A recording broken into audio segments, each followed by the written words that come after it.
Hey, everybody, welcome to Pep Talk, the podcast where we give you the truth, the whole truth, and nothing but the truth. So help us God. We're here to take these complex medical and health conversations, make them simple so you can digest them and understand them and learn from them so that you can take action steps, which is taking knowledge and applying it to your life, which is called wisdom, so that you have the map, the keys in the car to drive your health to wherever you want it to be. Folks, I'm Dr. Eric Naputi. I'm going to be taking you down this journey today with our health. I've got a very interesting conversational piece that we need to discuss today, and it's about toxins. We live in a very toxic world. I always tell people it's toxic, Toxic, toxic. What do I mean by that? Listen, the air we breathe, the water we drink, the food we eat, the stuff we wash our clothes with, there are toxins in our environment. And you need to understand that we, as laws of nature, are cells in our body that are naturally made, that live off the land, that need certain nutrients, and our body doesn't need any help. It just needs no interference. The more we get away from the natural processes of life, the more industrialized we get, and the more we interfere with how the body was made, the more jacked up it is. Now, I need to talk to you today about something that's a serious problem. I want to talk to you about a chemical compound that's in our food supply called PFAS. And by the way, despite the widespread alarms about the health and environmental impacts of this toxic PFAS chemical, these things are increasingly being added to your food supply. I mean, in the forms of pesticides and reagents in your food. I mean, it's disgusting what's happening. And I need you to understand that these government agencies like the FTC, the FDA, and the Environmental Protection Agency, and et cetera, these are the same companies that told you that opioids were okay. These are the same companies that told you that smoking's no problem. In fact, doctors used to recommend Camel Light cigarettes. I mean, you laugh, but that's how it used to be. Doctors used to smoke in the operating room. And when you think about the same, massive breakthrough, and the biggest breakthrough in healthcare was whenever doctors started washing their hands between doing surgeries in patients. Like, this is the crazy system that we live in. It doesn't have a lot of common sense in it. Common sense ain't that common, but I'm going to give you some common sense talking points today that's going to really help you really understand what's really going on here. So look, there's a new study. The new study that just came out that talks about something called PFAS. And PFAS are polyfluoroalkyl substances. Polyfluoroalkyl substances. The chemicals are increasingly being added to pesticides in your homes and in crops that are going in your food supply. According to a new study, the findings published literally just 2 days ago in the Journal of Environmental Health Perspectives is now adding growing concerns about PFAS contamination in U.S. food supply and water supply. It's there, folks. And I want to highlight that it's in a lot of the pesticides, herbicides, largicides, and fungicides that your foods are being covered in. The study revealed that PFAS accounts for 14% of all active ingredients in pesticides used in the U.S. today. 14%. When PFAS are not intentionally added to these products, by the way, the fluoride containers in which they are stored in has been found to have PFAS that leaches into the food supply, according to this study. It's truly frightening. This news is crazy because pesticides are, well, some of the most widely dispersed pollutants in the world today. You may eat organic food that is right next to a field that gets sprayed with these PFAS pollutants, and that may get over onto your food, and now your food's not organic anymore. But you don't know what you don't know. I bet many of you have never even heard of PFAS before. The authors in this study reviewed the pesticide data from the Environmental Protection Agency and the U.S. Geological Surveillance and the Canadian Pest Management Regulatory Agencies, as well as publicly available databases. The findings was that PFAS-laced pesticides are regularly and nationally used as a staple on crops, including corn, wheat, kale, spinach, apples, and strawberries, which is the reason why I don't really ever eat corn and wheat. And if I'm going to eat kale, apples, and strawberries, I better know exactly what farm they came from, and they better well be organic and without pesticides sprayed on them. PFAS are also common ingredients in flea treatments for pets. sprayed on them to kill their insects. The study comes to show that there's a petition, by the way, I'm looking at it right now, petition delivered to the EPA in July of 2024 by the Centers for Food and Safety and other nonprofit organizations asking to ban PFAS. Why? What are the regulatory concerns of this? PFAS has been used for decades, they say, on so-called consumer products because they are forever chemicals. And they cause a series of massive health problems and can even cause organs and the immune system to be damaged. One of the same qualities that makes PFAS concerning environmental health advocates, one of the things that they're saying is it can disrupt the immune system. It can be leading to endocrine and hormonal imbalances. It can cause a weakening of your immune system, which can cause you to be more susceptible to infections, and there could be an increase in certain types of cancers because of this.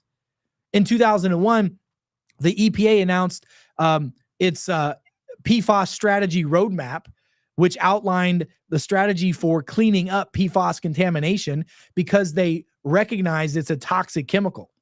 But yet they're allowing it to be in your water.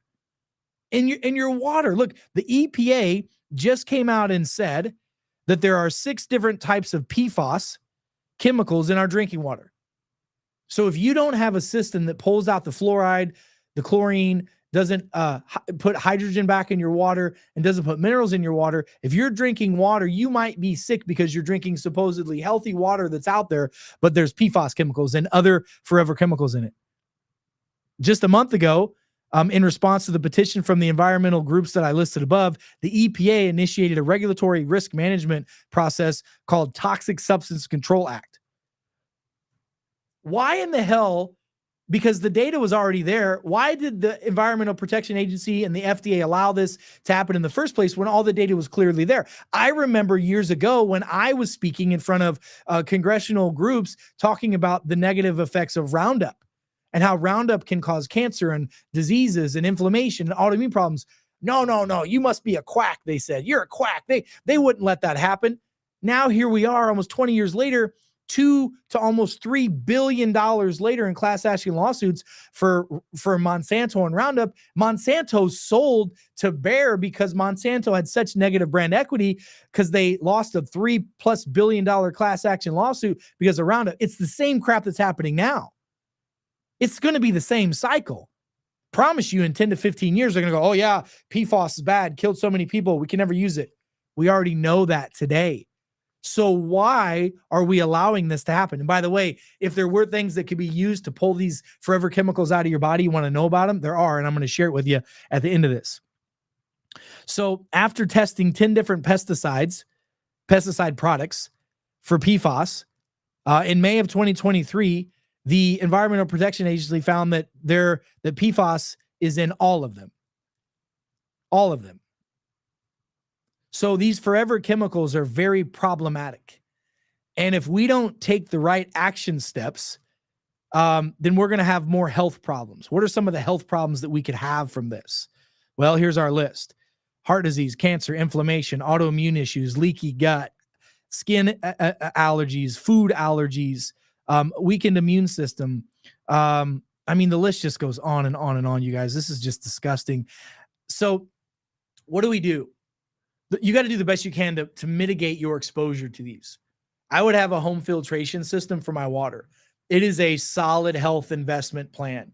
Invest in something that can filter your water from the water you bathe and shower in. We have a filtration system at my home. And invest in a filtration system that you can drink out of so that it can clean the water that comes through your pipes. It can pull out the chemicals the best that it can, the chlorine, the fluoride, some of these other forever chemicals that can be pulled out through these filters, and it can infuse the water with hydrogen and other minerals to make the water alkaline and living water. And then here are some chemicals that have been proven to help pull forever chemicals, plastics, PFAS, all this kind of stuff out of your system. You know, things like lead, mercury, heavy metals, which feed parasites and bacteria and just destroys your immune system. Number one, Shilajit. Shilajit is a compound that it's a derivative, if you will, of soil-based organisms. Shilajit is phenomenal for pulling out and leaching some of these compounds. Ivermectin is a soil-based organism. We use it all the time when we have patients that have parasites, yeast, candida, overgrowth, functions, problems with heavy metals, parasites, plastics, whatever in their system. Carbon 60, the buckyballs. Carbon 60 is phenomenal at pulling out toxins from the body. Fulvic and humic acid are also very good minerals that can pull a lot of these forever chemicals out of the system. I'm a big fan of zeolite, but it has to be a kaliniptonite zeolite. It has to be a nano-sized form of zeolite so it can get into the bloodstream and into the lymphatic system and into the small intestine where it can pull a lot of these chemicals out. I'm a huge fan of diatomaceous earth and a huge fan of using things like activated charcoal. So those are some things that you can do to get some of these forever chemicals out of your body. You know, the EPA just recently came out after 2 years of sitting on this study of fluoride in humans, and they said there's no safe levels of fluoride in your body. But yet, when you go to the dentist, they give you a fluoride treatment. There's fluoride in some of your toothpaste, not in my toothpaste, but there's fluoride in some of your toothpaste.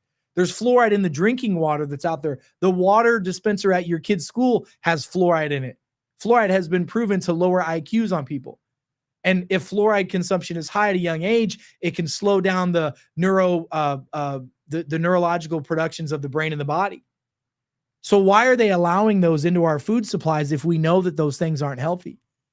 I mean, there's chemicals that are in the compounds that you brush your teeth with and that you inject into your body. You know what's in vaccines? I'm not against vaccines. I'm not for or against anything. I'm for people having the right opportunity to understand something. Why are there so many adjuvants in there? Why are there so many heavy metals and plastics? And when they tell you they're not, they are. Scientists just discovered, a recent study showed that 80+% of individuals that are out there today have plastics in their system. Let me show you this. The EPA failed to protect consumers from toxic PFAS chemicals. There's a lawsuit that was just filed. This was just this year. U.S. regulators have failed to protect the public from millions of plastic contaminants and other toxic containers, PFAS and other forever chemicals. There's a massive class action lawsuit that was just filed in July of 2024.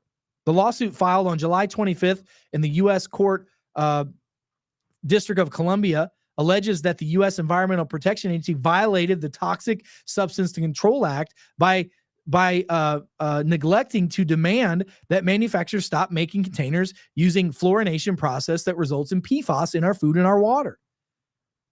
When the EPA proposed drinking water regulations for 6 PFAS chemicals in March of 2023, the agency stated that it had determined that there was no safe levels of PFAS or any type of polyfluoride acid in the body. And they said that it's likely to cause cancer. So why in the hell is it still in there? The EPA failed to protect the public from exposure to toxic PFAS. That's their daily job to do that. Why has nobody been fired? And why is this not a big congressional hearing that you're hearing about? Moms, why are you not up in arms about this, that your children are being fed PFAS chemicals all the time? I mean, it's crazy. These forever chemicals are in our food supply. And there's a Texas-based company that was labeled in this that produces 200 million plastic containers a year that contain PFAS. In December of 2023, the EPA ordered enhanced to stop the PFAS production. Didn't work. It didn't do anything. It was all a bunch of bureaucratic rigmarole. And by the way, did you know that pesticide exposure is likely to cause cancer more so than smoking? Let me say that again. There's a new study that just came out. People who don't smoke could have a higher risk of cancer because of their exposure to pesticides, because of the PFAS. This study was just published July July 25th of 2024 in Frontiers in Cancer Control and Society magazine.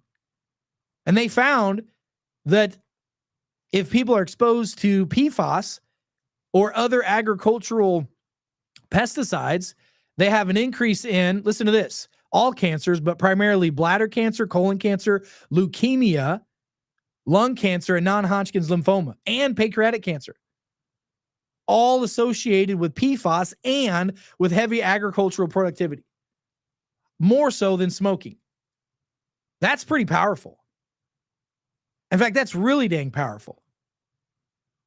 And when you're looking at some of these reports out that are now saying cancer rates are soaring, especially cancer rates in young people, experts are now saying, what's going on? We're seeing all these PFAS in the body, these chemicals that we ingest through our environment. And because we ingest them in our environment, into our body through the environment, they go into our body, into our cells. And what happens when they go into our body, into our cells, our body says this is not normal.